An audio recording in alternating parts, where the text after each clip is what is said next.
you the traditional icebreaker question, okay?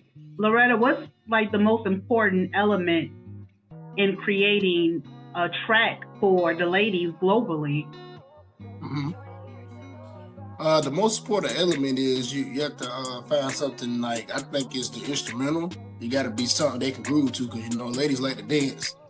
So it gotta be a nice vibe. Whether she a type of person that get on the dance floor and like the glad, or she somebody that just like to relax and like bop her head to it. You gotta have a nice vibe with the instrumental first, and you also have to have something that's catchy. Something that's appealing to the ladies.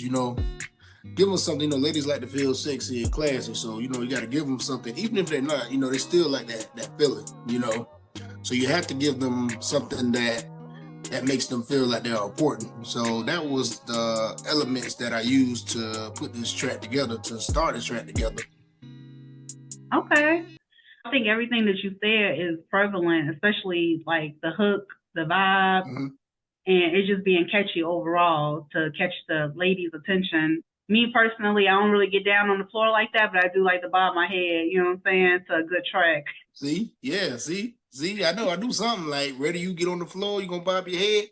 You want to move, so you still moving in some type of way. You grooving in some type of way. Everybody have their own way to groove, but they want to groove, and I couldn't accomplish that without Virtue's great King Virtue, the producer of the track. I couldn't accomplish that without his great beats and sounds and how he put together the loops and the drums. His production style is great. I know. I'm pretty sure So Sue told you about King Virtue too, as well, right? Yeah, most definitely. We had different conversations here and there. So yeah, and I had a conversation with King Virtue myself. He's pretty down to earth. Absolutely, absolutely. Real good brother, real good brother. I've been knowing him since like the pandemic. The pandemic happened, and we I first met him. I met him through a friend I knew that I knew in Orlando, and he was making music. He told me about a posse track, so we produced the he produced the song Smack Track, and that's how I met So Soon as well, because we was all on that track together. Wow. Isn't that cool? Networking really does get you to Oh, places. Yeah.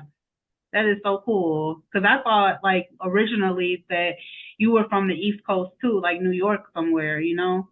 And then I found mm-mm. out that you're from Florida. Like, dang, that's cold, you know?